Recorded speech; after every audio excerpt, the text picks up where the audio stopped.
Hello दोस्तों, good morning. आप लोग सभी ठीक होंगे, आशा करता हूँ कि सभी लोग ठीक ही होंगे।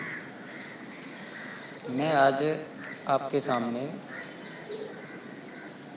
आपके लिए एक ऑडियो बना रहा हूँ, अपनी लाइफ को शेयर कर रहा हूँ सर।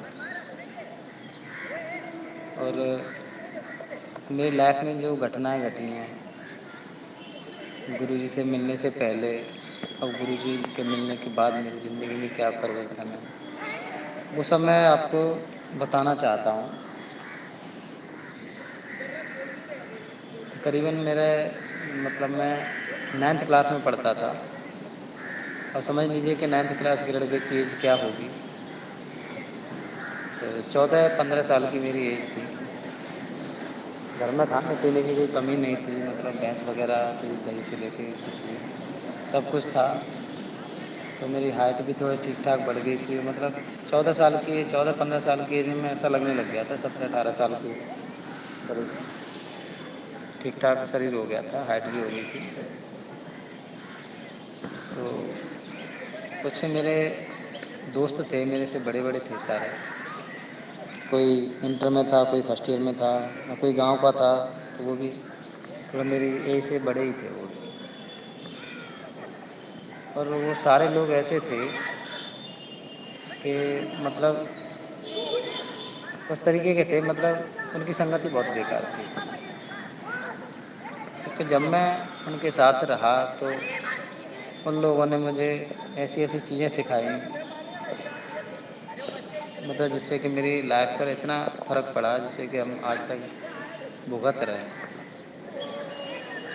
पर जितने मेरे दोस्त थे उन सब ने बस जितना भी मतलब हमारे साथ किया, मतलब गंदे ही काम सिखाए। उन्होंने मुझे ऐसी संगति में इतना ज़्यादा कर दिया कि मैं 14 साल की एज से ही मतलब अपनी लाइफ ख़राब करने के तैयार हो गया। और उनके बताए हुए मार्ग पर चल के मैं दिन में पता नहीं कितनी बार, दिन रात में पता नहीं चलता था कितनी बार हादसे कर रहा हूँ। जब भी अकेला रहता था तब कर लिया, जब मौका मिला, रात को दिन को, कहीं जा रहा हूँ, कहीं रिश्तेदारी में, जब भी जहाँ गया वहाँ वहीं हादसे किया। हादसे करते करते करते करते मुझे इतना समय हो गया कि हाई स्कूल, इंटर, बीए की और मतलब पढ़ाई वगैरह भी करता था। और उसके बाद 2014 में मुझे जॉब भी मिल गया था, लेकिन ये काम मैंने छोड़ा नहीं। अब यहाँ तक स्थिति हो गई डाउन के मतलब करने से रहा नहीं जाता के बिना, और शरीर में ताकत इस तरीके से ख़त्म होने लगी, बहुत ही बुरी तरीके से कमज़ोरी आने लगी, चक्कर आने लगे, और शरीर इस तरीके से मतलब नींद में रह रहा हूँ, आलस इतना आ गया, मतलब समझ में नहीं आता कि अब करें तो क्या करें। कुछ भी समझ में नहीं आता, लेकिन इसके बिना रहा नहीं जाता था। तो नौकरी मेरी लगी थी, तब मैंने घर वालों से झूठ बोल के कि नौकरी के लिए पैसा चाहिए, मेरा मेडिकल है, मेरा मेडिकल हो गया था। मैंने बोल दिया कि मुझे 1 लाख रुपए मांगे हैं मेडिकल के लिए, और मैं किसी के द्वारा बात करा के, मेरा मेडिकल तो हो गया है लेकिन 1 लाख रुपए जाएंगे। 2014 की बात है। तो घर वालों ने कह दिया कोई बात नहीं, अगर मेडिकल हो ही गया तो पैसे दे ही देंगे। 1 लाख रुपए लेके मैंने किसी से सुना था कि मतलब कि इलाज वहाँ पर लखनऊ में इसका इलाज हो जाएगा।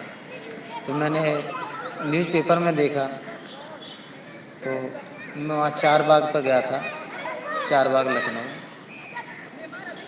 तो वहाँ पर गया, तो जब मैं वहाँ गया था लखनऊ में, तो मुझे पता चला था कि यहाँ पे इलाज तो हो जाएगा लेकिन बड़ा महंगा होगा, सही तो हो जाओगे आप। तो मैंने कहा जब तक चलो इतना पैसा है इतने से देख लेते हैं, जो बाद में होगा देखा जाएगा।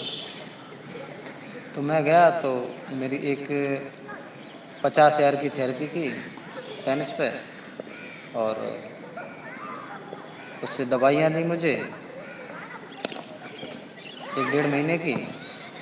तो लगभग 75-80 हज़ार के समथिंग मेरा हिसाब किताब बना दिया था उन्होंने। आया फिर 4-5 दिन मुझे वहाँ रखा था, 6 दिन रखा था। तो मुझे एक लॉज में रहना पड़ा, तो उसका मैं 800 रुपये पर डे के हिसाब से मुझे ही भुगतान करना पड़ा उसका। तो मेरे पास थोड़े से पैसे बचे हुए थे, तो मैं उन्हें लेके वापस आ गया, और मुझे ऐसा लगा कि मैं शायद ठीक हो जाऊँगा। उसके बाद तब मैंने मतलब मेरी 2-3 साल नौकरी हो गई, 3 साढ़े 3 साल के करीब नौकरी हो गई। उसके बाद मैं कुछ पैसा जमा किया, घर वालों से जो बचाता था उसे जमा करता गया, और 3 साल के करीब मैंने फिर 3 लाख का लोन लिया। उस पैसे को लेके मैं वहीं चला गया फिर दोबारा, क्योंकि 6-7 लाख रुपए मेरे पास हो गया था। तो मैंने कहा हो सकता है ठीक हो जाऊँगा अब मैं, और ये पैसा बहुत पैसा है, इतना कम भी नहीं है। जब मैं वहाँ पहुँचा तो मुझसे बोला गया कि देखो हाई पावर थेरेपी लोगे तो ज़्यादा बेहतर रहेगा, और ये थेरेपी तो उतना काम नहीं करेगी जितना कि ये करेगी। तो भाई साहब हाई पावर थेरेपी का रेट था 2 लाख रुपया, और उससे थोड़ी कम थी, वो 1 लाख रुपए की थी, 50,000 वाली भी थी। तो मैंने कहा चलिए ठीक है, दो थेरेपी 2 लाख वाली करा लेते हैं। दो थेरेपी 2 लाख वाली कराई मैंने, और उसके बाद 3 थेरेपी मैंने 1 लाख वाली कराई, और उसके बाद मुझे 2-2.5 लाख रुपए की करीब दवा दी थी। जो पैसा कम पड़ा तो मैंने अपने दोस्तों से ले लिया। नौकरी में था, 2-3 साल हो गए सबके साथ रह रहा था, दे दिया, किसी से 20 लिया, किसी से 50 लिया। सबको पता थी कि दे दूँगा, आदत ऐसी नहीं थी, किसी का कुछ लिया नहीं कभी। तो उन्होंने मुझे पैसा दे दिया। तो उसके बावजूद मैं दवा भी मैंने खाई थी 2.5-3 महीने करीब। उसके बावजूद भी मुझे जब तक दवा खाई तब तक ठीक है, ऐसा लगा कि हाँ ठीक है ठीक है। उसके बाद दवा ख़त्म होते ही उसका दवा का असर ख़त्म हो गया। अब बहुत ज़्यादा टेंशन होने चली, पैसा भी चला गया, और कोई दवा भी नहीं है, कोई इलाज भी नहीं ठीक मिला। बहुत ज़्यादा टेंशन होने लगी। इधर में शादी के लिए फिर रोज़ घर से प्रेशर होने लगा। देखते देखते फिर मैंने थोड़े दिनों बाद सबका कर्जा घटाया। फिर मैंने किसी और से इलाज नहीं कराया, क्योंकि इतना हैवी मैंने इलाज कराने के बावजूद भी मतलब ठीक नहीं हो पाया मैं। तो मैंने सोच लिया अब इसका कोई इलाज है नहीं। अब इतनी टेंशन हो गई कि बाल उड़ने लगे, देर रात नींद नहीं आती थी। इतना मतलब दिमाग में वो रहता था कि बस हर समय बस यही दिखता था कि अब तो शायद ख़त्म ही है, अब लास्ट स्टेज क्या है क्या नहीं है। मुझे दिमाग में बहुत गंदे गंदे ख्याल आते थे। फिर मैं ये सोचता था कि चलो भगवान ने अगर जन्म दिया तो देखो, हो सकता है कुछ ऐसा, कुछ कोई हो ऐसा बंदा जो कि ठीक भी कर सके, लेकिन कोशिश छोड़ी नहीं। और फिर उसके बाद हमारे पास बचता ही क्या है, यूट्यूब, गूगल, इन सब पर सर्च कर के कोई फ़ायदा नहीं हुआ, सारी ऐसी दवा की। फिर एक दिन गुरुजी का एक वीडियो मैंने देखा, तो उसमें मैंने जब मैं सुन रहा था उस वीडियो को देख रहा था, तो बड़ा ऐसा लगा कि बातों में तो जान लग रही है, लेकिन दिमाग वहीं पे था कि 10 लाख रुपए पहले ही खर्च कर चुके हैं इतने हैवी इलाज में, और इनका क्या इलाज होगा, 10-50 हज़ार का इलाज होगा। तो इतने में ठीक नहीं हो पाया, तो इतने पैसे में कहाँ ठीक हो पाऊँगा, ये तो सब बकवास वाली चीज़ हो गई। फिर मैंने गुरुजी से बात की तो गुरुजी ने कुछ चीज़ें बताई मुझे, मैंने उन्हें फिर फॉलो भी किया। गुरुजी ने जब गुरुजी 14 परहेज देते थे, तो फिर मैं उनके परहेज करने लगा और फिर परहेज करने के बाद मैं कई महीने परहेज किए थे। मैं गुरुजी से कम 2 साल हो गए जुड़े हुए मुझे। 2 साल आराम से हो गया होगा। 2 साल से अब तक की लाइफ में बता रहा हूँ, 2 साल हो गए होंगे जुड़े हुए गुरुजी से।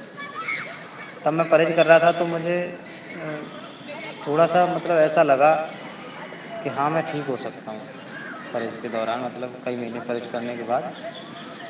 और जब तो मैं मुझे पता भी नहीं चलता था, फिर भी मैं थोड़ा-मोड़ा ऐसा थोड़ा-मोड़ा खा भी लेता था, उल्टा-सीधा हो जाता था, क्योंकि परहेज लिखे नहीं थे, उसी में व्हाट्सएप पे ही देख के चलता था, तो हो भी जाता होगा, होता ही था गड़बड़ मेरे से, कन्फर्म पक्का नहीं कर पाया मैं। फिर भी मतलब मैंने 90% करीब परहेज किया था, 90 प्लस ही किया था, एक आध कभी गड़बड़ हो गया तो हो गया। फिर मेरी मुझे गुरुजी से मैंने बात की बहुत दिन, और उसके बाद गुरुजी की एक ज़ीरो लेवल कोर्स की दवा जेडएलसी थी, गुरुजी ने मुझे दी, दवा मँगाई मैंने। तो उससे मैंने दवा का कोर्स किया, अच्छे से किया, सब कुछ मतलब परहेज से किया था। जब तक तो मैं अच्छे से परहेज करना सीख गया था, और गुरुजी के 18 परहेज भी आ चुके थे तब तक। तो मैं सीख गया था परहेज-वरहेज करना, मतलब जो चीज़ बताई है बस वही खानी है, उसके सिवा कुछ खाना ही नहीं है। बस यही परहेज है, जो बताया गया उसे खाते रहो, टाइम से लेते रहो बस, और उसके बाद कुछ खाओ मत, यही परहेज है। छोटी सी चीज़ के टुकड़े में ना मैंने परहेज समझ लिया था बस। जो बताई हुई चीज़ है उसे खाते रहो, उसे लेते रहो टाइम से, उसके बाद कुछ खाओ मत, यही परहेज है। फिर मैं जेडएलसी का कोर्स किया, तो उस कोर्स के बाद मेरे बॉडी में एक अलग तरीके की मतलब एनर्जी टाइप, मतलब एनर्जी सी भर गई उस करने के बाद। जेडएलसी का कोर्स ख़त्म होने के बाद खा रहा था, तब भी मैं दवा खा रहा था, तभी से मुझे कुछ दिन बाद 2-4 दिन में मतलब दस्त तेज़ी से आए थे।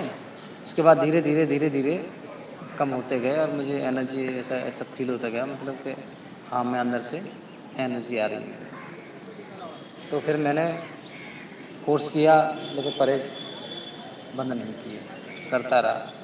लॉकडाउन का समय के बाद ही दवा आई थी, फिर भी दवा गुरुजी की फिर बहुत टाइम बाद आई है। उसके बाद मैं गुरुजी से बात की, गुरुजी मैं शादी करना चाहा, शादी-वादी आई तो गुरुजी ने मुझसे कहा आप शादी कीजिए, आप उसकी चिंता मेरे ऊपर छोड़ दीजिए। फिर मैंने पक्की-वक्की कर ली, शादी-वादी भी कर ली, मेरी 27 अप्रैल की शादी थी।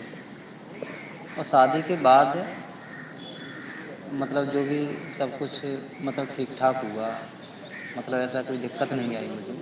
सब कुछ मतलब तनाव से लेके वैसे, जब मेरे से कुछ मेरा पहले से स्टैंड भी नहीं करता था उस समय, और आज मतलब मैं बिल्कुल ठीक-ठाक था। ऐसे एक जो मेरी इच्छा थी, मतलब मरी नहीं थी, मेरा मनोबल भी डाउन नहीं हुआ था, मतलब सब कुछ ठीक-ठाक हुआ मेरे उनके साथ। और आज आज की डेट ऐसी है कि मेरी बीवी 8 महीने की प्रेग्नेंट है। 8 महीने, और 25 अगस्त को मेरी बीवी को पूरे 9 महीने हो जाएंगे। तो भाइयों, गुरुजी से जुड़े रहिए, क्योंकि जो गुरु से जुड़ा है वो सारी चीज़ों को त्याग के उनके बताए हुए मार्ग पर चलना स्टार्ट कर दीजिए। ठीक 100% ठीक तो आपको होना ही है, कोई रोकने वाला नहीं है। वहाँ जो पहुँच गया, वहाँ से कोई बिना ठीक हुए वापस नहीं लौटेगा। अभी तक तो मैंने गुरुजी की 2 बार जेडएलसी की दवा ली है मात्र, और कोई वैसी दवा नहीं आई है मेरे पास अभी तक। लेकिन अब तक का मैं अपना अनुभव मैंने आपको बताया है, बहुत अच्छा रहा। आज मेरी लाइफ में मरने के चलते सोचता था कि मरूँगा आगे फिर चल के, ये है वो, घर वालों को कुछ पैसा दे जाऊँ कमा के जिससे कि अपना काम चला लें। और फिर मैंने कहा रेलवे में नौकरी करता ही हूँ और पैसा वैसा मिल जाएगा। बहुत सारी चीज़ें ऐसे सोचता था। लेकिन आज मेरी ज़िंदगी ऐसी है कि मतलब मैं आज बहुत अच्छी तरह से खुश हूँ अपनी लाइफ़ में। और मैं अभी तक गुरुजी की दवा बस जड़ से मिली है, इसके अलावा कुछ मिला नहीं है अभी। आगे दवा आएगी, आगे कितने परिवर्तन होंगे लाइफ़ में, वो तो वक़्त ही बताएगा। लेकिन इतना मैं श्योर हूँ कि गुरुजी ठीक कर देंगे। तो मेरे जैसे जितने भी भाई हैं, सारी नेगेटिविटी को छोड़ के गुरुजी के परहेज़ों पे ध्यान दीजिए। जो गुरुजी जैसा बताते हैं वैसा करिए। आप सब लोग ठीक होंगे। ये और आपको ठीक होना ही है, 100% आप ठीक होंगे। मैं कोई झूठ नहीं बोल रहा हूँ। और ये मेरी एक सच्ची घटना है भाई साहब। आपको अगर अच्छी लगे तो ठीक है, ना लगी हो तो भी ठीक है। क्योंकि देखो मेरी लाइफ़ में जो परिवर्तन हुआ मैंने अपनी लाइफ़ में बताया। हो सकता है और भी भाइयों की लाइफ़ में परिवर्तन हो रहा होगा। अब तो गुरु से बहुत लोग जुड़े हुए हैं। पहले तो मुझे पता नहीं था कितने लोग जुड़े हुए हैं कि नहीं हैं। लेकिन मुझे तो ऐसा लगता था कि मैं हूँ और कुछ और लोग होंगे। और तब तो इतना विश्वास भी नहीं था। लेकिन उसके बाद जब परहेज़ किए, जेडएलसी की दवा ली, उसके बाद जो गुरुजी से बातें करने के बाद जो कॉन्फिडेंस आया, वो आज भी बरकरार है। और कॉन्फिडेंस में रहता हूँ, अच्छे से जी रहा हूँ, खा रहा हूँ, मस्त आराम से रह रहा हूँ। बच्चा हो जाएगा। जिस बंदे का पेनिस स्टैंड नहीं करता है और आज उसके एक बच्चा है, तो मतलब पेट में बच्चा है बेबी के अंदर 8 महीने का, 1 महीने बाद हो जाएगा। इससे बड़ी उसके लिए क्या खुशी हो सकती है? आप ही बताइए।